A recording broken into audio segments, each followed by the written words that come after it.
शांताकारं भुजंगशयनं पद्मनाभं सुरेशं विश्वाधारं गगनसदृशं मेघवर्णं शुभांगं लक्ष्मीकान्तं कमलनयनं योगिभिध्यानगम्यं वंदे विष्णु भवभयहरं सर्वलोकैकनाथं। मंगलम भगवान विष्णु मंगलम गरुणध्वज मंगलम पुंडरीकाक्ष मंगलाय तनोहरि। ओम नमो भगवते वासुदेवाय। आज का दिन आप सभी के लिए मंगलमय हो। आज सावन महीने का 7वां दिन है। सावन महीने में प्रतिदिन श्रीमद् भागवत महापुराण की कथा का श्रवण करना चाहिए। इससे जीवन में होने वाली अज्ञानवश पाप कर्मों से छुटकारा मिलता है, साथ ही 1000 गौदान के बराबर पुण्य की प्राप्ति होती है। अब आइए सुनते हैं सावन मास कथा का 7वां अध्याय। राजा परीक्षित ने पूछा, भगवान, कालिये नाग ने नागों के निवास स्थान रमणक द्वीप को क्यों छोड़ा था और उस अकेले ने ही गरुड़ जी का कौन सा अपराध किया था? श्री सुखदेव जी ने कहा, परीक्षित, पूर्व काल में गरुड़ जी को उपहार स्वरूप प्राप्त होने वाले सर्पों ने यह नियम कर लिया था कि प्रत्येक मास में निर्दिष्ट वृक्ष के नीचे गरुड़ को एक सर्प की भेंट दी जाए। इस नियम के अनुसार प्रत्येक अमावस्या को सारे सर्प अपनी रक्षा के लिए महात्मा गरुड़ जी को अपना अपना भाग देते रहते थे। उन सर्पों में कद्रु का पुत्र कालिये नाग अपने विष और बल के घमंड से मतवाला हो रहा था। उसने गरुड़ का तिरस्कार करके स्वयं तो बलि देना दूर रहा, दूसरे सांप जो गरुड़ को बलि देते उसे भी खा लेता। परीक्षित, यह सुनकर भगवान के प्यारे पार्षद शक्तिशाली गरुड़ को बड़ा क्रोध आया। इसलिए उन्होंने कालिये नाग को मार डालने के विचार से बड़े वेग से उस पर आक्रमण किया। विषधर कालिये नाग ने जब देखा कि गरुड़ बड़े वेग से मुझ पर आक्रमण करने आ रहे हैं, तब वह अपने 101 फन फैलाकर डसने के लिए उन पर टूट पड़ा। उसके पास शस्त्र थे, केवल दांत, इसलिए उसने दांतों से गरुड़ को डस लिया। उस समय वह अपनी भयावनी जीभें लपलपा रहा था। उसकी सांस लंबी चल रही थी और आंखें बड़ी डरावनी जान पड़ती थी। ताक्षर्य नंदन गरुड़ जी विष्णु भगवान के वाहन हैं और उनका वेग तथा पराक्रम भी अतुलनीय है। कालिये नाग की यह ढिठाई देखकर उनका क्रोध और भी बढ़ गया तथा उन्होंने उसे अपने शरीर से झटक कर फेंक दिया एवं अपने सुनहले बाएं पंख से कालिये नाग पर बड़े जोर से प्रहार किया। उनके पंख की चोट से कालिये नाग घायल हो गया। वह घबराकर वहां से भागा और यमुना जी के इस कुंड में चला आया। यमुना जी का यह कुंड गरुड़ के लिए अगम्य था, साथ ही वह इतना गहरा था कि उसमें दूसरे लोग भी नहीं जा सकते थे। इसी स्थान पर एक दिन सुधातुर गरुड़ ने तपस्वी सौरभी के मना करने पर भी अपने अभिष्ट भक्ष्य मत्स्य को बलपूर्वक पकड़कर खा लिया। अपने मुखिया मत्स्य राज के मारे जाने के कारण मछलियों को बड़ा कष्ट हुआ। वे अत्यंत दीन और व्याकुल हो गईं। उनकी यह दशा देखकर महर्षि सौरभी को बड़ी दया आई। उन्होंने उस कुंड में रहने वाले सब जीवों की भलाई के लिए गरुड़ को यह शाप दे दिया, यदि गरुड़ फिर कभी इस कुंड में घुसकर मछलियों को खाएंगे तो उसी क्षण प्राणों से हाथ धो बैठेंगे। मैं यह सत्य सत्य कहता हूं। परीक्षित, महर्षि सौरभी के इस सांप की बात कालिये नाग के सिवा और कोई सांप नहीं जानता था, इसीलिए वह गरुड़ के भय से वहां रहने लगा था। और अब भगवान श्री कृष्ण ने उसे निर्भय करके वहां से रमणक द्वीप में भेज दिया। परीक्षित, इधर भगवान श्री कृष्ण दिव्य माला, गंध, वस्त्र, महामूल्य मणि और स्वर्ण में आभूषणों से विभूषित हो उस कुंड से बाहर निकले। उनको देखकर सब के सब ब्रजवासी इस प्रकार उठ खड़े हुए जैसे प्राणों को पाकर इंद्रियां सचेत हो जाती है। सभी गोपों का हृदय आनंद से भर गया। वे बड़े प्रेम और प्रसन्नता से अपने कन्हैया को हृदय से लगाने लगे। परीक्षित, यशोदा रानी, रोहिणी जी, नंद बाबा, गोपी और गोप सभी श्री कृष्ण को पाकर सचेत हो गए। उनका मनोरथ सफल हो गया। बलराम जी तो भगवान का प्रभाव जानते ही थे। वे श्री कृष्ण को हृदय से लगाकर हंसने लगे। पर्वत, वृक्ष, गाय, बैल और बछड़े सब के सब आनंद मग्न हो गए। गोपों के कुल गुरु ब्राह्मणों ने अपनी पत्नियों के साथ नंद बाबा के पास आकर कहा, नंद जी, तुम्हारे बालक को कालिये नाग ने पकड़ लिया था, सो छुटकर आ गया। यह बड़े सौभाग्य की बात है। श्री कृष्ण के मृत्यु मुख से लौट आने के उपलक्ष्य में तुम ब्राह्मणों को दान करो। परीक्षित, ब्राह्मणों की बात सुनकर नंद बाबा को बड़ी प्रसन्नता हुई। उन्होंने बहुत सा सोना और गौएं ब्राह्मणों को दान दी। परम सौभाग्यवती देवी यशोदा ने भी काल के गाल से बचे हुए अपने लाल को गोद में लेकर हृदय से चिपका लिया। उनकी आंखों से आनंद के आंसुओं की बूंदें बार बार टपकती रहती थी। राजेंद्र, ब्रजवासी और गौवें सब बहुत ही थक गए थे। ऊपर से भूख प्यास भी लग रही थी, इसलिए उस रात वे व्रज में नहीं गए, वहीं यमुना जी के तट पर सो गए। गर्मी के दिन थे, उधर का वन सूख गया था। आधी रात के समय उसमें आग लग गई। उस आग ने सोए हुए ब्रजवासियों को चारों ओर से घेर लिया और वह उन्हें जलाने लगी।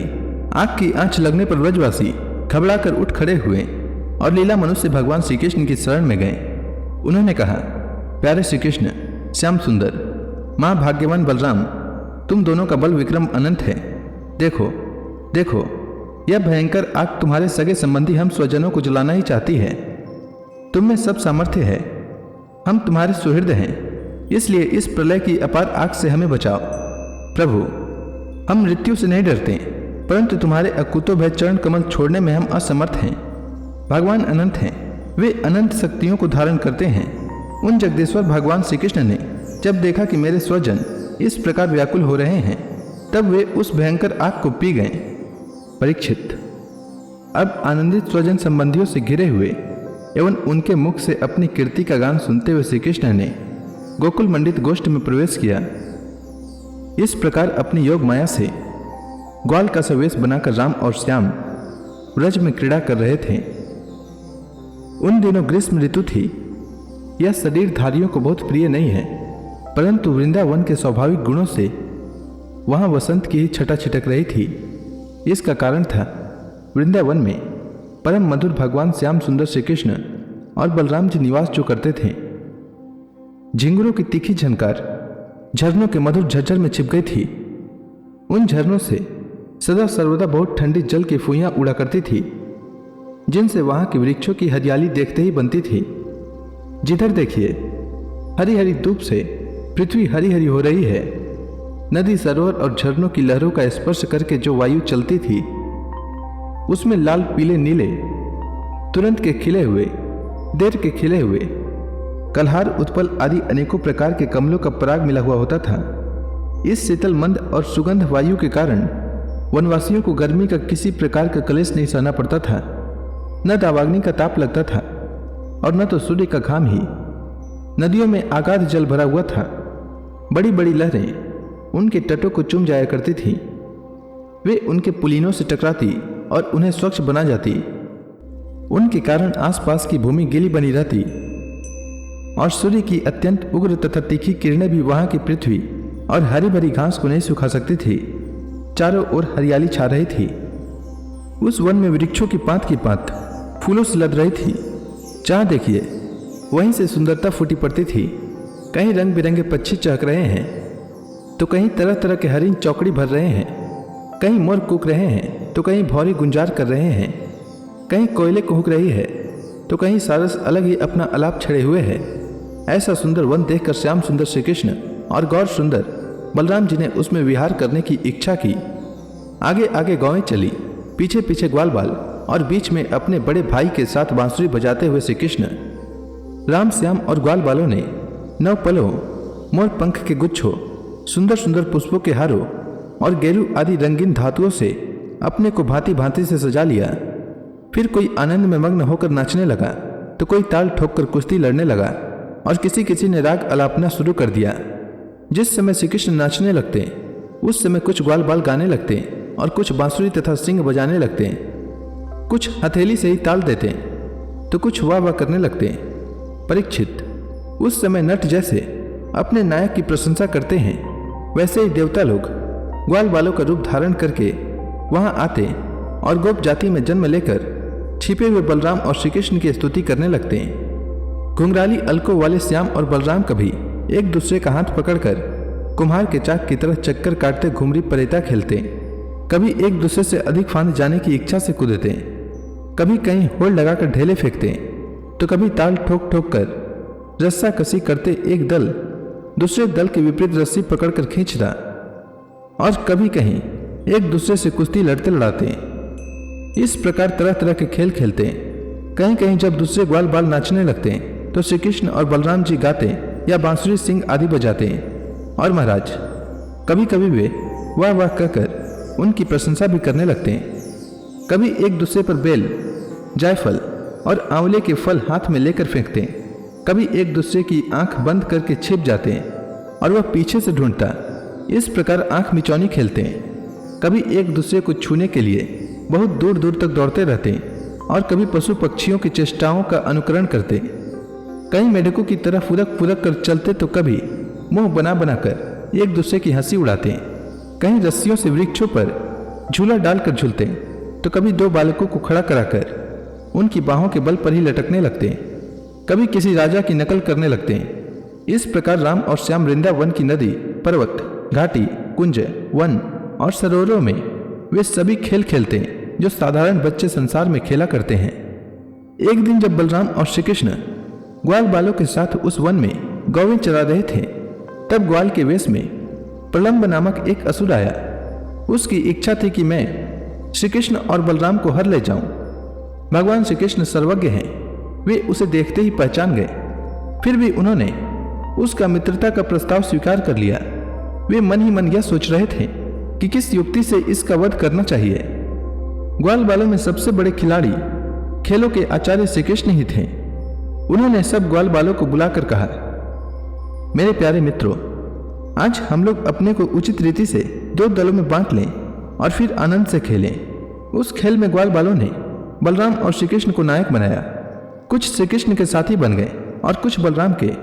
फिर उन लोगों ने तरह तरह से ऐसे बहुत से खेल खेले जिनमें एक दल के लोग दूसरे दल के लोगों को अपनी पीठ पर चढ़ाकर एक निर्दिष्ट स्थान पर ले जाते थे। जीतने वाला दल चढ़ता था और हारने वाला दल ढोता था। इस प्रकार एक दूसरे की पीठ पर चढ़ते चढ़ाते श्री कृष्ण आदि ग्वाल बाल गौवें चराते हुए भांडीर नामक वट के पास पहुंच गए। परीक्षित, एक बार बलराम जी के दल वाले श्रीदामा, वृषभ आदि ग्वाल बालों ने खेलने में बाजी मार ली। तब श्री कृष्ण आदि उन्हें अपनी पीठ पर चढ़ाकर ढोने लगे।